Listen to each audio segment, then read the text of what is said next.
you're considered a tight end.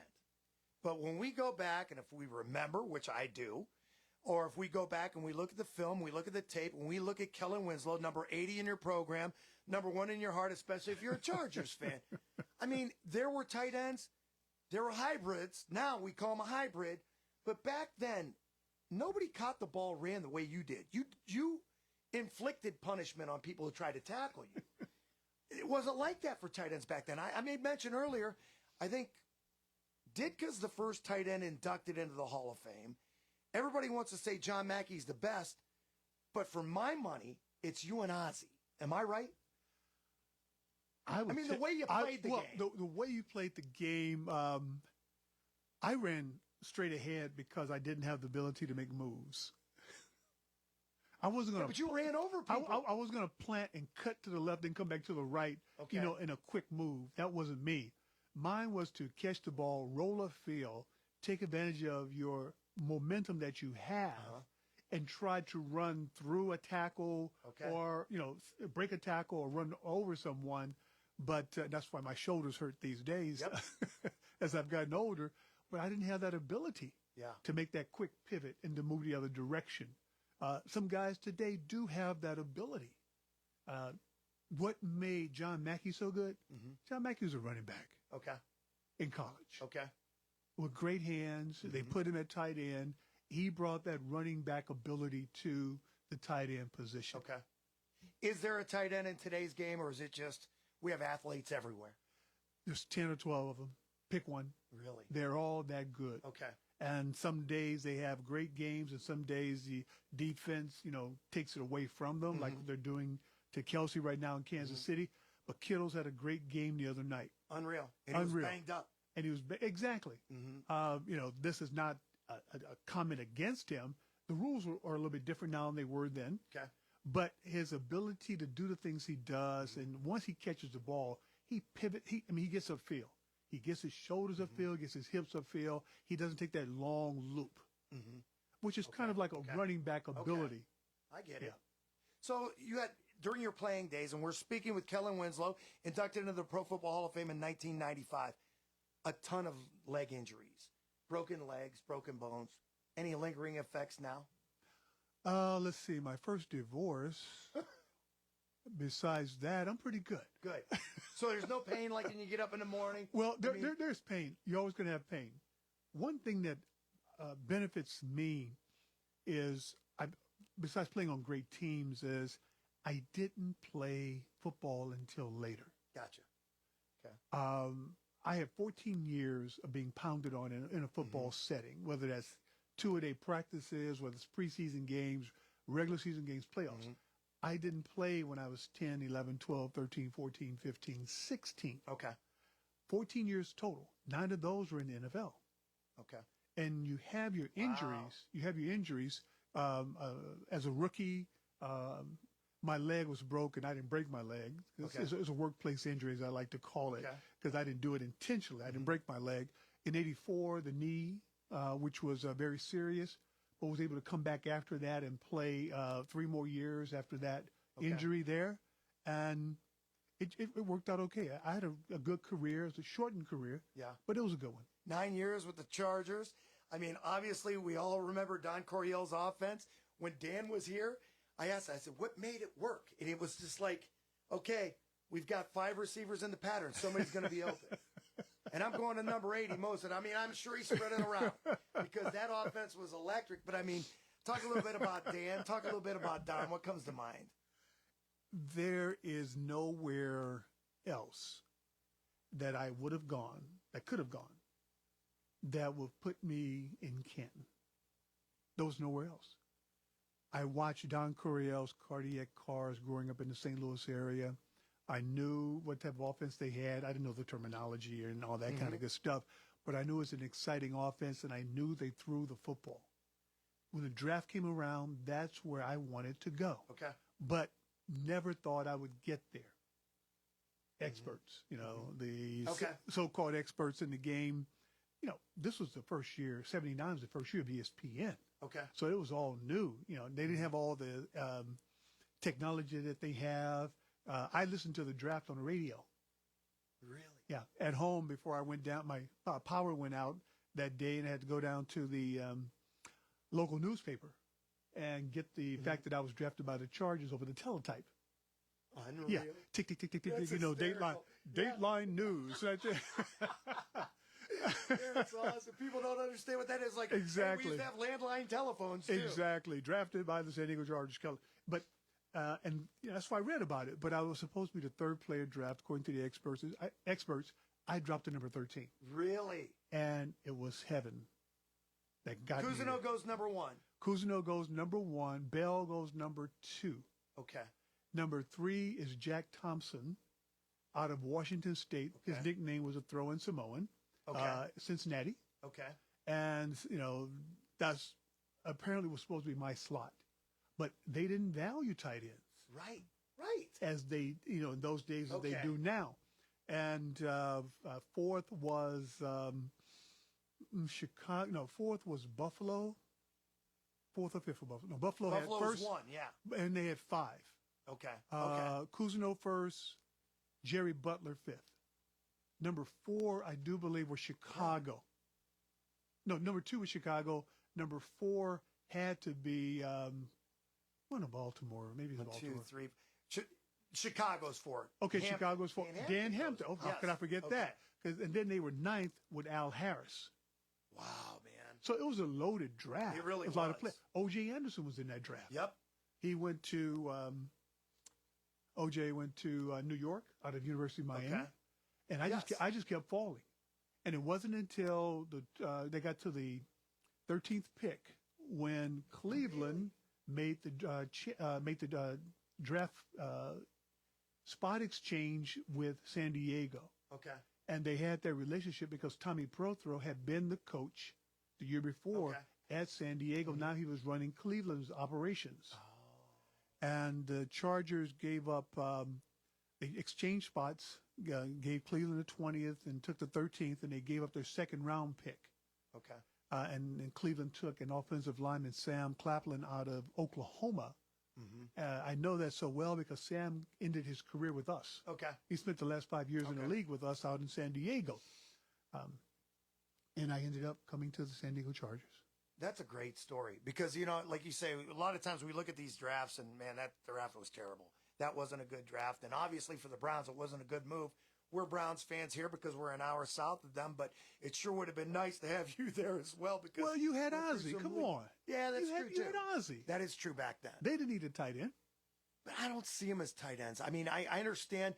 And it was funny, too, because back then I was going to school at Baldwin Wallace College, a small Division III school. Know it well. It's on the campus there. Yeah. I was a ball boy. So I got to see and talk to Ozzie every day. When he comes back, we still kind of are acquaintances. And you're right. It probably wouldn't have been great to have both you guys. But when you emerge as a starter, you didn't start immediately, right? In San Diego? My rookie year, Bob Klein was a starting tight end. Okay. What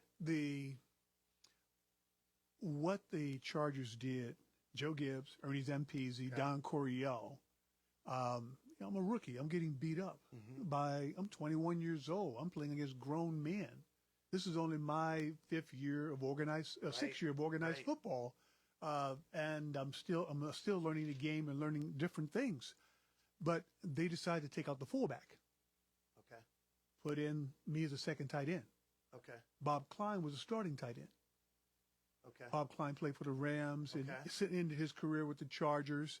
And most people think of it as the blocking tight end or receiving tight end. All right. But I basically became the fullback. And my job was to learn the fullback position. We call it the F for fullback. Some people call it the H-back nowadays. But my job in our offense was to know all 5 positions. Okay. And that was easy to do because the system told you what to do. If you knew what position you were playing, you knew when Dan called the play, you knew which one was yours, you knew which movement was yours.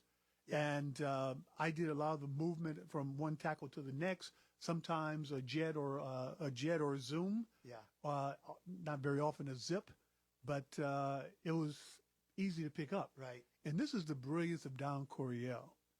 Because in college at San Diego State, where he was the head coach, he recruited a lot of JUCO kids in order to be competitive. Okay. He didn't have 2 years to teach them the system, then play. So he came up with the numerical tree system. Okay. Outside cuts, odd numbers. Inside cut, even numbers. X, Y, Z. Right. Whatever, strong to weak in the formation, weak to strong in the formation, how the play was called. So based on what number was called, you knew what to do, and you knew what option you had, you knew what hot you had, et cetera, et cetera, et cetera. You run your route, trust the quarterback. Okay. Trust, because the quarterback's going to make the decision where to throw the ball. You just run the route. The route's the same? No, it's not the same. Okay. But whatever route was called, Okay. you run that based on the technique that you were taught. Okay. You had one read. You talk to guys you talk to some He's guys. even with you. You break it off. If you can get past him, you go deep. Well, something like that. But Okay. if, for example, for me is on the inside receiver on an 8 route. If it was cover 2, I take the middle Okay. and I run that route a certain way. If it's cover 1 where there's a safety in the middle of the field, I'm gonna sit it down Okay. about 15, 18 yards deep, and that's to hold that safety right there. Dan might come back to me, and I know in my mind that I'm not the primary receiver because there's a safety in the middle of the field, Yeah. but it's my job to occupy that safety. Okay. And if you run your routes the way you're supposed to run your routes, over the course of a game, over the course of a season, the passes even out. Okay. And you look at some years that we had, there was one year where I had 89 catches. I think JJ had 87. Charlie had 71. We came back the next year. It was very similar. And we were 1, 2, and 3 in the AFC That's amazing. in receptions. We were in the top categories of receiving, touchdowns, and yardage. All 3 of us were in the top 5. That's amazing to me. We had running Especially backs. from one team. Exactly. We had running backs with 50 catches. Come on. Yeah. You know, it's amazing, too. And we're speaking with Kellen Winslow in studio, class of 1995, Pro Football Hall of Famer. The accolades are amazing. And I went through and, like I said, I watched some of the videos. I remember a lot of the games. And a couple of the questions we want to ask you, well, first and foremost is this. Dan is a hothead. You seem a little bit more laid back. I mean, from what we saw, how did you handle Dan Fouts? Did he ever get into it with you on the sideline? Oh, yes. The sideline, the locker room, the bus going to the game, in line for dinner. Really? I learned so much from those guys. When I came to San Diego, John Jefferson, Charlie Joyner, were already there. Okay. I was the last piece of the puzzle as far as the passing game was concerned. Dan was the trigger man. He made it happen. We had running backs, as I said, who had 50 catches.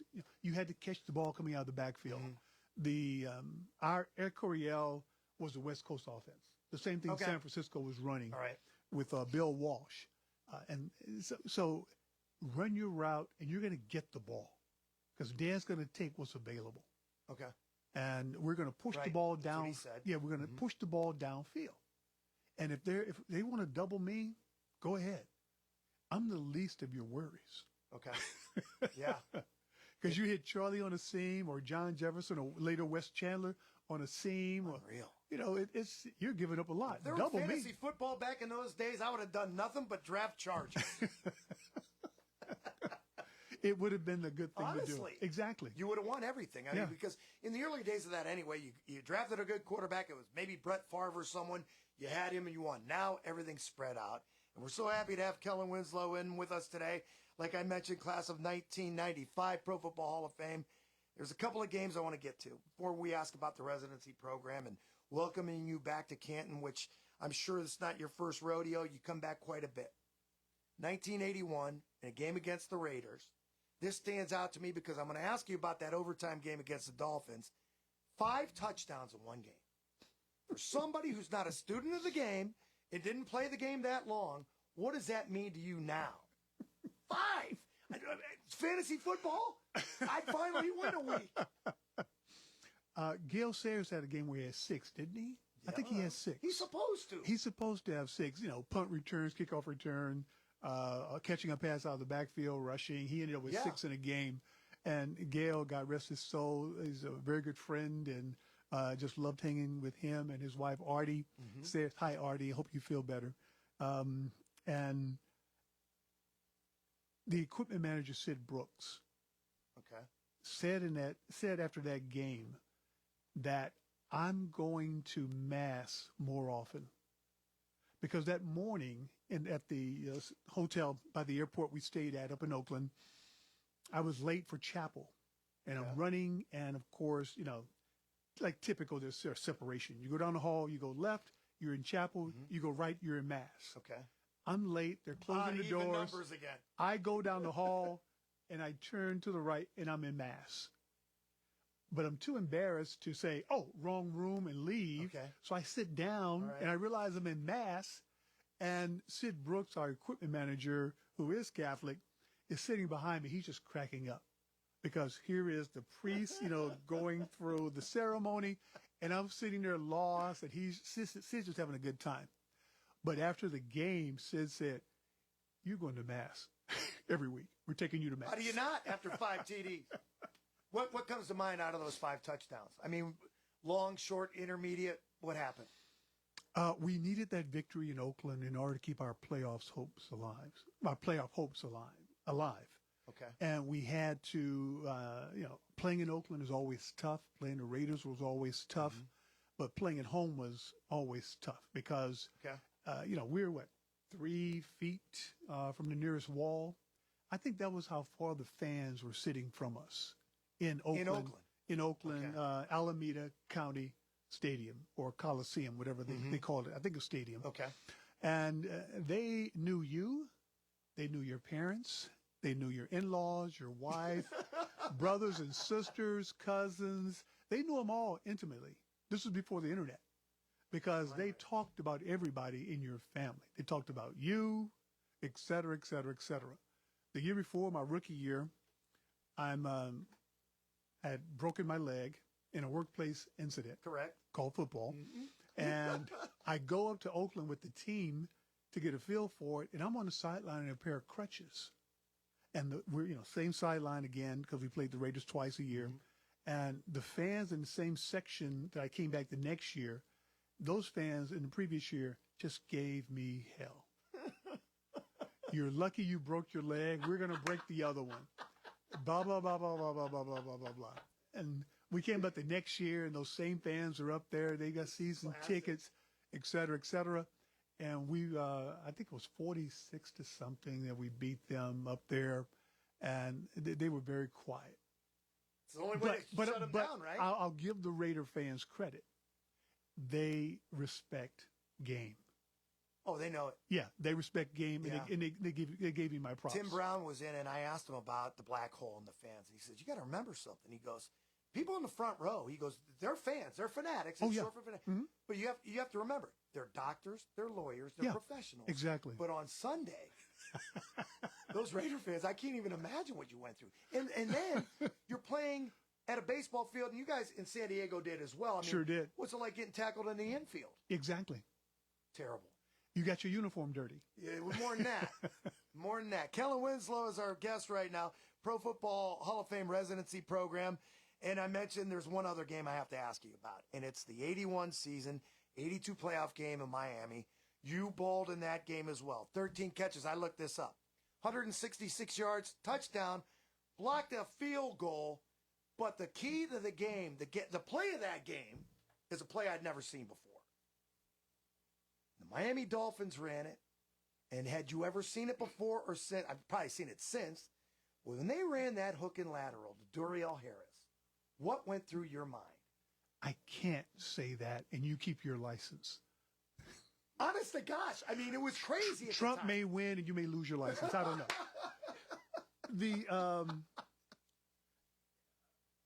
You're watching it, and you watch it unfold in front of you.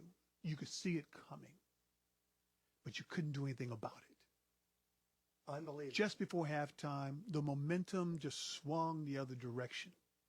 We get into the locker room. Dan is pissed. He's our leader. Yeah. He grabs his helmet and he throws it through the board. We had nothing to write on to, new plays. to make changes. The coaches had nothing to write on because Dan threw his helmet through the board and kind of gave everybody a good tongue lashing and reminded us that they had not stopped us. We had stopped ourselves because we had came out hot. We were 21 nothing before they scored. Right. And then we went in locker room at 24-21. I think we were leading at 24-21 at halftime. And he was pissed. So we had to get ourselves together, go back out there, grab momentum back, and try to, enforce our will on the Dolphins. But to their credit, they had Don Shula as a head coach, and they were doing the same thing. So we went in as it should be in a game of that level. It went into overtime, and everybody, had to do something a little bit more than they were used to doing, that was being asked of them. And in that game, back in the day, you can dive over the top. Okay. You can't do that anymore. I think it stopped 2 years after the Miami game because Don Shula was on the rules committee. This is what I heard. Right, but it makes sense. This is what I heard, and they changed it because of that, but I don't know if that's true or not. But I was on the do-or-die field goal block team. Doesn't matter what your role is on the team, no matter how much money you're making, et cetera, you go and give up your body. And mine was to run, stand back a few yards, when the ball is snapped, run up, go over the top, and try to block the field goal. Now, you can't practice this live. There's no way to really practice this live without getting somebody hurt. So we just walk through it, like a dance. 1, 2, 3, 1, 2, 3, and this is where you're supposed to be at this time. Then trying you to jump hit a up. fastball. Exactly. You just have to time it out. And in the actual, I told the defensive lineman, Louis Kelcher, Leroy Jones, Louis Kelcher, I said, well, Leo, Gary Johnson, Charles DeJournay. 3 of those are not with us anymore. Oh, my God. Just thought about that. Yeah. Wow. Okay. So I told them to, get me some penetration, get as far as they can up the field. And I'm going to run as hard as I can. And I'm going to go over the top. Okay. Say, give me some penetration, give me some penetration. And they did that. And I was able to be at the right spot when the ball came, which is because you're guessing. Is it a long kick? No, this is 43 yards, 42 yards. Okay. And so he's driving it just a little bit. Okay. I jump on the top and I catch it with my ring finger. Unreal.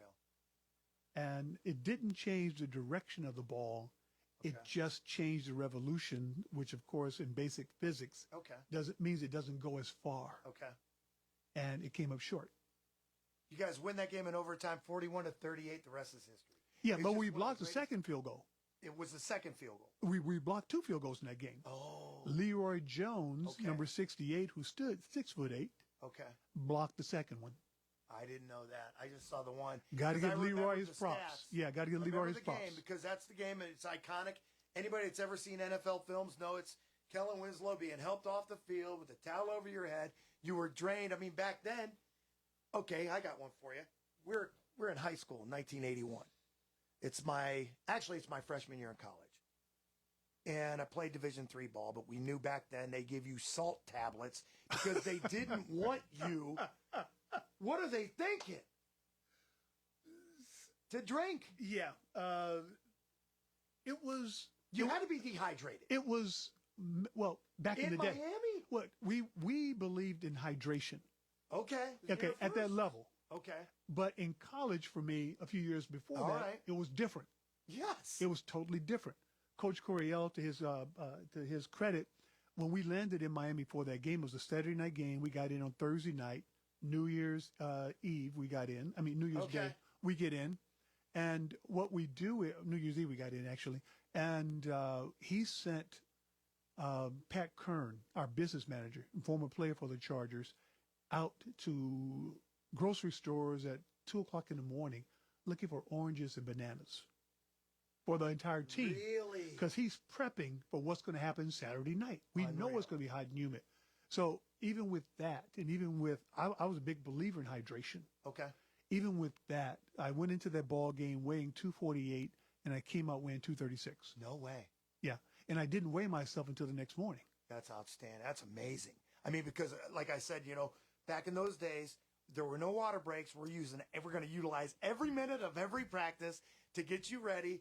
And how dare you think you're going to get a drink of water? But it made sense, and it probably gave you a leg up. Yeah, old school ignorance is what that was. Exactly. They just didn't know. They were passing out salt tablets. And, of course, years later, the guys who played before you and I, you can go back and look at the number of guys who died That's right. suddenly and early. Heat related. Well, the heat related and also the sodium because they passed out salt pills. Really? I mean, people listening to this show, if you went to your cabinet and took all the salt you had and compressed it into a tablet and swallowed it, don't do that. Not to drink any do water. not do that. And they told you to have just enough water to swallow it. Oh, man. Yeah. That's good. Kellen Winslow is our guest right now. We have to talk about the residency program. It's so much fun. And like I said, we're spoiled because every week they bring a different Pro Football Hall of Famer in with us. So it's better than just seeing you in the Pro Football Hall of Fame. Maybe you get a wave. Maybe you camp out at the hotel. You get an autograph. But what does it mean to you to put some faces to the hand waves and meet some people? And what have you been doing since you've been here? Well, today we've been hanging out at the hall. Mm-hmm. Of course, it's Halloween. Correct. Yep. And I can't eat any more candy. I got a bowl out there for I you. know you have, and I have to turn it down. And you just can't. We started off this morning by having breakfast with the staff at the hall. Okay.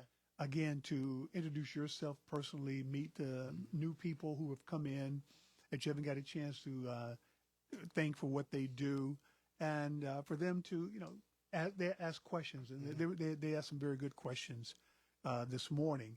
After that, we went out into the theater and had a talk with some fans who were touring the building that day, and had a very nice conversation, very nice interview with them, and they got a chance to ask some questions. But I've just been having a bunch of fun today. Spend some money at the gift shop. Isn't that neat? I mean, you can buy anything online anymore, but, growing up here, there was a time where if you wanted to buy something, and trust me, for me, I'm a big uniform guy. Mm-hmm. Two greatest uniforms in the NFL in the history of the league are the San Diego Chargers, New York Football Jets, the old ones, not the old ones. Okay, got you. And I'm old school like that, but I mean, you could always go to the Pro Football Hall of Fame. And folks, the gift shop is always open. You don't have to buy admittance into the museum to just go to the gift shop. And you don't have to worry about, am I going to get something online and send it back because I couldn't try it on? They have every team represented. Every team. And it's outstanding. Almost every item. I bought a couple of coasters today with Franco Harris's number on it and Gale Sayers' number. Two of my favorite running backs. And people, as a matter of fact, two of my favorite people. And I got a couple of bags, with the logos on them. And, I dropped a good piece of change. Kellen, is it your class or is it the entire, I don't know how many there are now. Is it the entire fraternity of Hall of Famers? Is it just, do you stay in touch with your class? Are they still with us, all of them? No. Jim, of course, was not. Jim Finks was not. There were two of, was it? No, there was Jim Finks, who had already passed. His son accepted his induction honors. And, of course, the players, it was Leroy Selman, who since passed away, and Steve Largent. Now, I'm not being biased here. Two of the nicest people you're ever going to meet in any industry. Leroy Selman and Steve Largent. The reason I asked the question is because years ago, and they do it differently now, the Hall of Fame, the museum itself, it's changed over the years. And now when you go, they're in classes. And they didn't used to be alphabetized, but you'd walk through the hall, you'd see a bust, and there was, there's Kellen Winslow, there's, whoever. But now you go, and I like it better this way because now it kind of puts a face to the class, and it's more, it's the class of 1995. It used to just be Kellen Winslow, Pro Football Hall of Famer. Right. And now, is there like a number in your jacket? Do you know the exact number? 180. 180. There it is. 180. Of course, Okay. my number was 80. Oh, that's cool too. And number 180. And when we would play in Pro Bowls, where Steve Largent has number 80 also. Okay. And when we would play in a Pro Bowl, as the veteran, Steve Largent got the choice of numbers before really? I did. So he would get the 80, unless there was somebody from the AFC who wanted number 80, who had been in the league longer than he had. But most of the time, he had number 80. So the fact that I ended up with number 180 for the Hall of Fame, I think he's 181 or 179. Really? No, he's 178. I think he's 178. So with that, I kind of go, hey, Steve. That's awesome. So wait a minute, though. So if you're in the same Pro Bowl and he gets number 80, you got what number? Because that's a good item. What was left, 81, 83? You got those jerseys? No, of course Come on, not. where are those jerseys at? Who knows? Man, find those jerseys. Who knows? I mean, come on. We got to talk collectibles here in a We minute. traded at the Pro Bowl. We would trade, Oh, really? helmets or jerseys That's or so things cool. of that nature, and it's just keeping up with that stuff. There's That's so great. much stuff. Yeah. Yeah. Well, listen, man, we really appreciate you coming and spending a couple of minutes with us. Do they have you scheduled with any more anything else going on during the residency program the rest of the weekend, or what do you got? Yeah, going on? I've got a few events tomorrow. Today we spent most of the day at the hall. Tomorrow's a couple of community events. Okay, outstanding. Well, we always appreciate having these, and I've been saying this forever. It seems as though each week we have a different Pro Football Hall of Famer either in studio. Sometimes we're at the stadium getting ready for a high school football game. Every week it's better than the last, and it's just outstanding. And we love having you with us, and thank you for coming back to Canton and being part of this, because it really means a lot, not only to myself. Unfortunately, Kenny couldn't be here, but our listeners as well. So, Kellen Winslow, we appreciate you, and we wish you all the best, man. Well, thank you. I think Andre Reed is coming up next week. We got Andre Reed next? Well, then Yeah. he's the best.